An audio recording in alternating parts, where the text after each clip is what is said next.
I appreciate you. I saw y'all dancing back here. Hey, let's go. Maybe it's just a big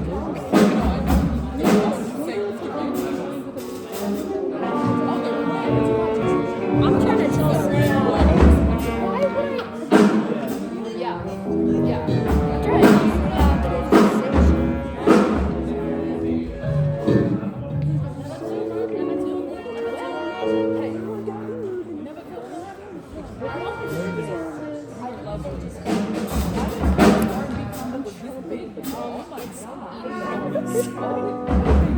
Dude, it's huge.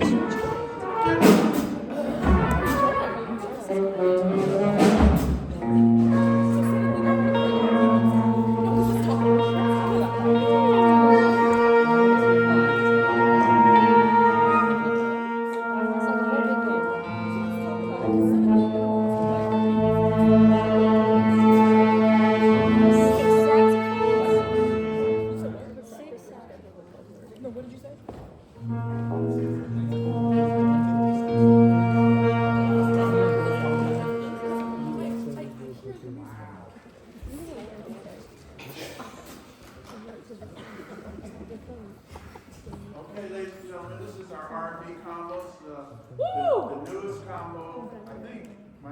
Yes. Okay, so there's not a lot of charts that are available for this kind of group.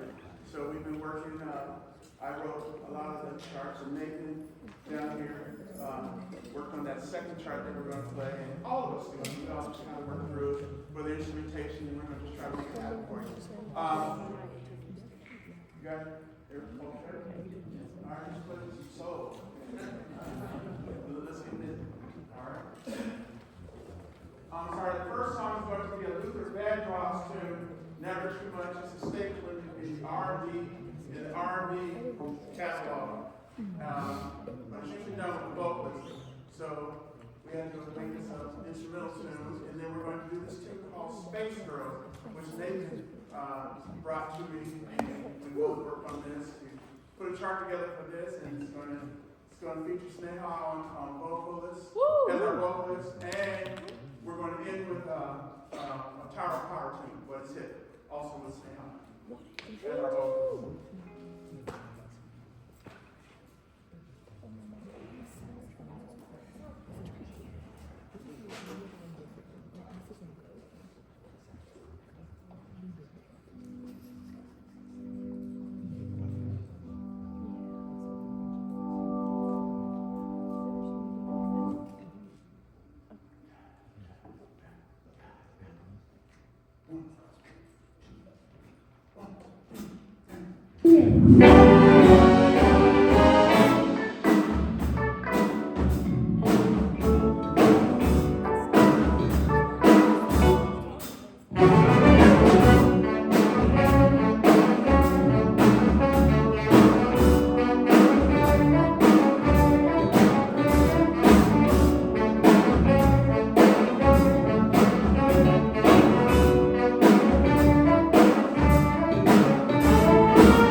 section by itself on the first song. Just a little bit. I just want to hear the rhythm section without the horns.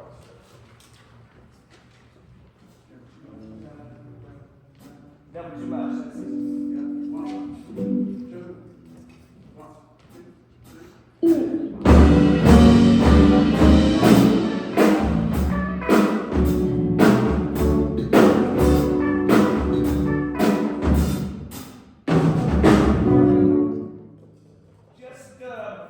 That needs to be tight. One thing that the tunes are great, and there's enthusiasm, all right? So enthusiasm is good. One thing that I'm listening for, it starts with the rhythm section, and it also involves the horns later on, but it's all playing in the pocket. Getting that solid groove together and playing in the pocket. That guitar part is like, it should be pop, pop, pop, pop, not rushed, not behind. And that's a reply on the other guitar too, right? And I know people was up there going, that part's missing, right? Yeah, so, that needs to be tight and, as the bass and the drums are locked in, everything else has to be good. Then the second tune, real quick, don't let that wah-wah pedal slow you down. Even if you didn't use the wah-wah pedal, just for granted, play just a little bit of the second song without the wah-wah. Go ahead. Rhythm section over.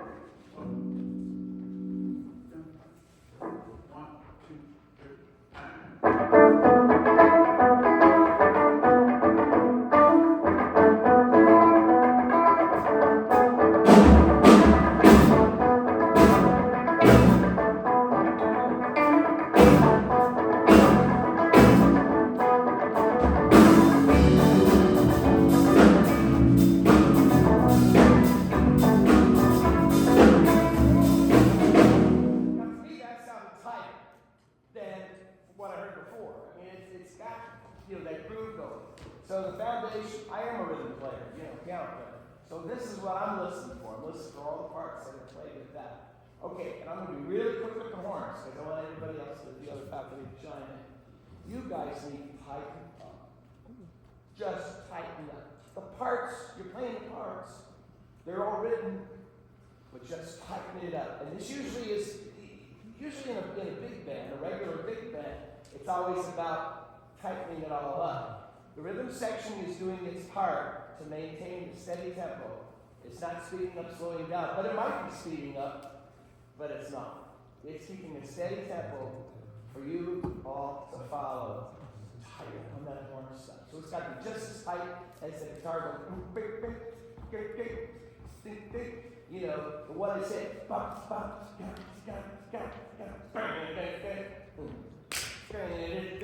There's a local group in Columbus called the Hoodoo Soul Band. And they have played the song What Is It in their repertoire for the last 25 plus years. It's tight. I mean, it's the next best thing to listening to the Tower of Power record or listening to Tower of Power. They just nail it right out of the park. So just make sure you all work together on this. Tighten that right up. The rhythm section is right there. So if you slow down, which is what it sounded like, they think that they need to slow the tempo down, and then it gets lost.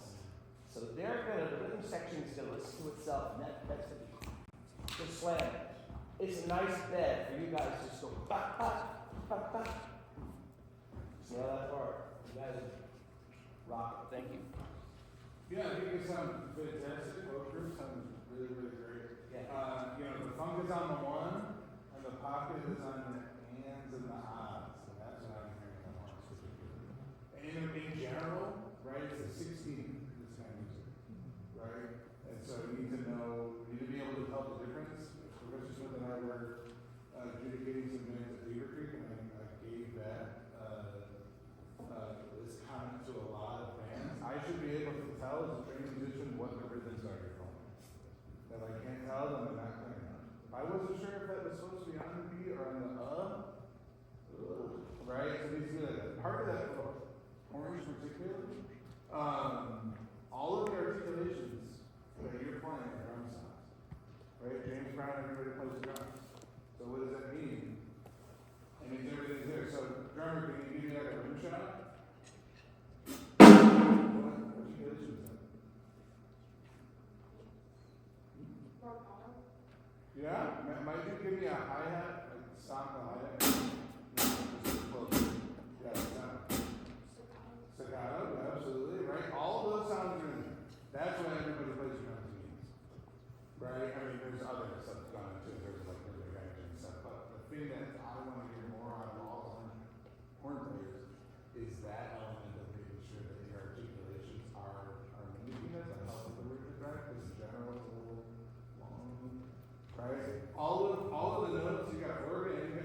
your stuff, like staccato and accent and stuff? They're not just written notes on the page or displayed the same way? Yeah, so you guys just kind of decide. I thought that in the first one, the first two tenors, you guys are both playing it like so. I want you to put it together. So what I was saying was, right, we have so many harmonies, they're playing all the notes, so I'm not really interested in hearing the harmony out of the horns. Or you guys are there for the energy. Right? And so part of that energy is the group. And so I think that's kind of the biggest thing. And your job is made harder because there's so many of you. Right? So you gotta take everybody together at the same time. But I think it sounds really good. I agree. I think the energy is great. The thing that's difficult playing this kind of music is it's fun, but you can stop at the fun and let that be the whole thing. And every one of these parts, you know, has a seriousness with which every part is played. If you go back to those records, every little nuance, there's a layer of depth that we're not scratching yet. And what you hear is everything that my colleagues just mentioned. So I think a couple quick things. Check out the records more than you have so far. It's just like, you can always check out the records more. It doesn't matter whether marcato, staccato, or legato is written on your part. What matters in this music is, have you listened to the recording enough that it's in your bones? That it has to be, there's no other way to play that. To the horn specifically, I've had my alter ego self has spent a lot of time playing saxophone and horn things, you believe that. And you're not articulating clearly enough to double down on what Dr. Brooks said. This is, the saxophone curse is, it's fun to play, and you can put your fingers down, and you can blow some air, and then you're like, good enough. But if you listen to these horn players, you can go on YouTube, you can usually find little, either like cuts of the tower horns doing something like where you pull the audio out and it's just them. If you listen deeply, it's like nails. And that's just so that the folks 10 feet in front of you can hear anywhere near what it's meant to be. Because if you don't, then you get what I call the sound. So I think more air and more intensity of articulation by like 300%. And it's not fun at first because it pushes the limitations of what your facility can handle. You haven't put that much fast air and short note through your horn yet in your life. None of us have. We're always aspiring to play shorter, tighter, more intense with articulation. So that alone will fix some of the clarity of the horns. With the rhythm section and really with everybody, one of the things about playing dance music is, and it's the same thing with the Latin thing, I say this to them too, the phrase that a tune is built on, the pocket, is built on tension and release. And you don't get any release of tension, or you don't build tension unless you hit the one, or you hit the predictable note at the same spot every time, then you can build tension. What do I mean? That first, sing the pocket of that first tune real quick. Just like, how would you sing it, Vince?